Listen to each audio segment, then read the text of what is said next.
This is a chapter from Read Aloud Classics, and it's The Little Prince, a selection from The Little Prince. The Little Prince tells a story of a pilot's encounter with a young boy who has left his planet in search of companionship. Before meeting up with a pilot, the prince has a series of meetings with other people and animals. Here is his meeting with a fox who is also in search of friendship. It was then that the fox appeared. "Good morning," said the fox. The little prince responded politely, "Good morning," although when he turned round he saw nothing. "I am right here," the voice said, "under the apple tree." "Who are you?" asked the little prince, and added, "You are very pretty to look at." "I'm a fox," said the fox. "Come and play with me," proposed the little prince. "I'm so unhappy." "Oh, I cannot play with you," the fox said. "I am not tamed." "Ah, please excuse me," said the little prince. But after some thought he added, "What does that mean, tame?" "You do not live here," said the fox. "What is it that you are looking for?" "I'm looking for men," said the little prince. "What does that mean, tame?" "Men," said the fox, "they have guns and they hunt. It is very disturbing. They also raise chickens. These are their only interests. Are you looking for chickens?" "No," said the little prince, "I'm looking for friends." "And what does that mean, tame?" "It is an act too often neglected," said the fox. "It means to establish ties." "To establish ties?" "Just that," said the fox. "To me, you are still nothing more than a little boy who is just like 1,000 other little boys, and I have no need of you, and you on your part have no need of me. To you I'm nothing more than a fox like 100 other foxes. But if you tame me, then we shall need each other. To me you will be unique in all the world. To you I shall be unique in all the world." "I'm beginning to understand," said the little prince. "Here there is a flower. I think that she has tamed me." Okay. "It is possible," said the fox. "On the earth one sees all sorts of things." "Oh, but this is not on the earth," said the little prince. The fox seemed perplexed and very curious. "On another planet?" "Yes." "Are there hunters on that planet?" "No." "Ah, that is interesting. Are there chickens?" "No."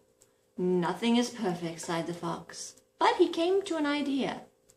"My life is very monotonous," he said. "I hunt chickens, men hunt me. All the chickens are just alike, and all the men are just alike. And in consequence, I am a little bored. But if you tame me, it will be as if the sun came to shine on my life. I shall know the sound of a step that will be different from all others. Other steps send me hurrying back underneath the ground. Yours will call me like music out of my burrow. And then look, you see the grain fields down yonder? I do not eat bread. Wheat is of no use to me. The wheat fields have nothing to say to me, and that is sad. But you have hair that is the color of gold. Think how wonderful it will be when you have tamed me. The grain, which is golden, will bring me back to the thought of you, and I shall love to listen to the wind and the wheat." The fox gazed at the little prince for a long time. "Please tame me," he said. "I want to very much," said the little prince, "but I do not have much time. I have friends to discover and many things to understand." One only understands the thing that one tames," said the fox. "Men have no more time to understand anything. They buy things already made at the shops, but there is no shop anywhere where you can buy friendship, and so men have no friends any more. If you want a friend, tame me." "What must I do to tame you?" asked the little prince. "You must be very patient," replied the fox. "First you will sit down at a little distance from me like that in the grass. I shall look at you out of the corner of my eye, and you will say nothing. Words are the source of misunderstandings. But you will sit a little closer to me every day." The next day the little prince came back. "It would have been better to come back at the same hour," said the fox, "for if, example, you came at 4 o'clock in the afternoon, and at 3 o'clock I shall begin to be happy. I shall feel happier and happier as the hour advances, and at 4 o'clock I shall be already worrying and jumping about, and I shall show you how happy I am. But if you come at just any time, I shall never know at what hour my heart is to be ready to greet you. One must observe the proper rites." "What is a rite?" asked the little prince. "Oh, those are actions too often neglected," said the fox. "They are what make one day different from other days, one hour from other hours. There is a rite, for example, among my hunters. Every Thursday they dance with the village girls. So Thursday is a wonderful day for me. I could take a walk as far as the vineyards. But if the hunters danced at just any time, every day would be like every other day, and I should never have any vacation at all."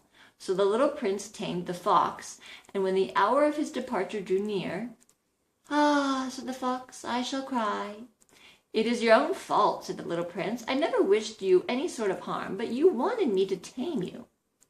"Yes, that is so," said the fox. "But now you are going to cry," said the little prince. "Yes, that is so," said the fox.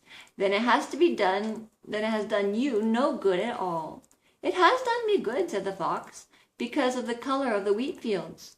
And then he added, "Go and look again at the roses. You will understand now that yours is unique in all the world. Then come back and say goodbye to me, and I will make a present of a secret." The little prince went away to look again at the roses. "You are not at all like my rose," he said, "yet as you are nothing. No one has tamed you, and you have tamed no one. You are like my fox when I first met him. He was only a fox, like 100,000 other foxes, but I have made him my friend, and now he is unique in all the world." And the roses were very much embarrassed. "You are beautiful, but you are empty," he went on. "One could not die for you. To be sure, an ordinary passerby would think that my rose looked just like you, and that the rose that belongs to me.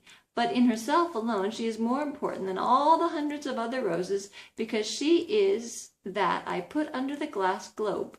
Because it is for her that I have killed the caterpillar, except the 2 or 3 we saved to become butterflies.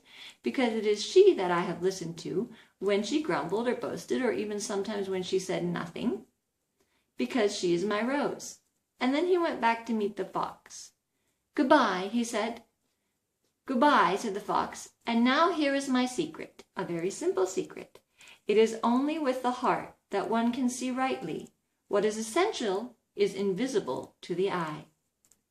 "What is essential is invisible to the eye," the little prince repeated, so that he would be sure to remember.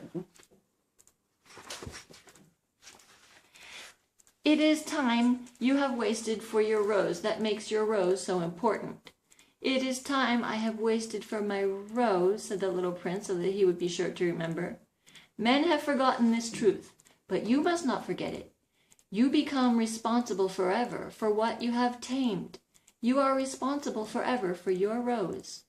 "I am responsible for my rose," the little prince repeated, so that he would be sure to remember.